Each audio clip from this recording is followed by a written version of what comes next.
বন্ধুরা, আপনি কি কখনো ভেবেছেন একজন মানুষ মারা যাওয়ার পর তার আত্মার সাথে কি ঘটে? সে কি সঙ্গে সঙ্গেই অন্য জগতে চলে যায়, নাকি কিছুদিন এই পৃথিবীতে ঘুরে বেড়ায়? হিন্দু ধর্মগ্রন্থ, বিশেষ করে গরুর পুরাণে বলা হয়েছে মৃত্যুর পর আত্মার যাত্রা নিয়ে অনেক গভীর রহস্য আছে। এই গ্রন্থে বলা হয়েছে একজন মানুষ মারা যাওয়ার পর তার আত্মা সঙ্গে সঙ্গে পরলোকে পৌঁছায় না, বরং কিছু সময় পৃথিবীর আশেপাশে থাকে। আজ আমরা জানবো মৃত্যুর পরে আত্মা কতদিন পৃথিবীতে থাকে এবং সেই সময় আত্মা কি অনুভব করে। প্রাচীন শাস্ত্র অনুযায়ী একজন মানুষ মৃত্যু হয় তখন তার শরীর থেকে আত্মা আলাদা হয়ে যায়, কিন্তু আত্মা তখনই পুরোপুরি বুঝতে পারে না সে মরে গেছে। সে নিজের পরিবার, বাড়ি এবং প্রিয় মানুষদের কাছে থাকতে চায়। অনেক সময় দেখা যায় মৃত্যুর পর পরিবারের মানুষেরা অদ্ভুত কিছু অনুভব করেন। কেউ বলেন তারা মৃত ব্যক্তির উপস্থিতি অনুভব করছেন, কেউ স্বপ্নে দেখেন এই মানুষটিকে। শাস্ত্র অনুযায়ী এই সময় আত্মার তার প্রিয় জনদের কাছে থাকার চেষ্টা করে। গরুর পুরাণ অনুযায়ী মৃত্যুর পর প্রথম 10 থেকে 13 দিন আত্মা পৃথিবীর কাছাকাছি থাকে। সেই সময়টাকে বলা হয় প্রেতলোক। এই সময় আত্মা তার পুরনো জীবন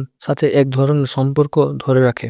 এই কারণে হিন্দু ধর্মগ্রন্থ মৃত্যুর পর 13 দিনের শ্রাদ্ধ ও বিভিন্ন আচার করা হয়। এই আচারগুলো আত্মাকে শান্তি দেয় এবং তার পরবর্তী যাত্রা সহজ করতে সাহায্য করে। কিন্তু প্রশ্ন হলো, এই সময় আত্মা কি করে? শাস্ত্রে বলা হয়েছে এই সময় আত্মা তার জীবনের সব কাজের কথা মনে করে। সে দেখে তার পরিবার কি করছে, কে তার জন্য কাঁদছে, কে তাকে স্মরণ করছে। কিছু মানুষ মনে করেন এই সময় আত্মা তার অপূর্ণ ইচ্ছাগুলো অনুভব করে। যদি কার জীবনে কি অনেক অসমাপ্ত কাজ থাকে, তাহলে তার আত্মা অস্থির হয়ে উঠতে পারে। এই কারণে অনেক আত্মাদিক গুরু বলেন জীবনে এমন ভাবে চলা উচিত যাতে মৃত্যুর পর আত্মা শান্তিতে থাকতে পারে। 13 দিনের পর আত্মা যাত্রা শুরু হয় অন্য এক জগতে। হিন্দু বিশ্বাস অনুযায়ী তখন যমদূতরা আত্মাকে নিয়ে যায় বিচার হওয়ার জন্য। তারপর শুরু হয় আত্মার দীর্ঘযাত্রা, যেখানে তার জীবনের সব ভালো ও খারাপ কাজের হিসাব করা হয়। এই বিচার অনুযায়ী নির্ধারিত হয় আত্মা স্বর্গে যাবে নাকি নরকে, নাকি অন্য কোনো জন্ম নেবে। কিন্তু এখানে আরেকটি রহস্য আছে। অনেকে আত্মাধিক অভিজ্ঞতা ও গবেষণা করে দেখা গেছে কিছু আত্মা অনেকদিন পর্যন্ত পৃথিবীর সাথে জড়িত থাকতে পারে, বিশেষ করে যদি তার মৃত্যু খুব হঠাৎ হয় বা তার জীবনে বড় কোনো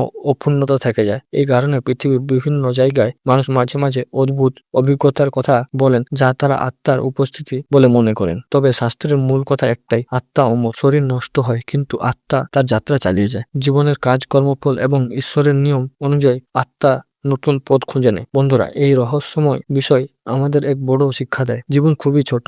আজ আমরা যে কাজ করছি, যে সিদ্ধান্ত নিচ্ছি, তার প্রভাব শুধু এই জীবনের নয়, মৃত্যুর পর যাত্রাতেও পড়তে পারে। তাই শাস্ত্রে বলে, ভালো কাজ করো, অন্যায় উপকার করো এবং সৎ পথে জীবন কাটাও, কারণ শেষ পর্যন্ত আমাদের সাথে যাবে শুধু আমাদের কর্ম। আর হয়তো সেই কারণেই প্রাচীন ঋষিরা বলে গেছেন মৃত্যু শেষ নয়, বরং একটি নতুন যাত্রা শুরু। তাহলে বন্ধুরা, আপনার কি মনে হয় মৃত্যুর পর আত্মা সত্যি কয়েকদিন পৃথিবীতে থাকে? আপনার মতামত অবশ্যই কমেন্টে লিখে জানান। ভিডিওটি ভালো লাগলে লাইক দিন এবং এমন রহস্যময় আত্মাধিক গল্প শুনতে চাইলে চ্যানেলটিকে সাবস্ক্রাইব করতে ভুলবেন না। ধন্যবাদ।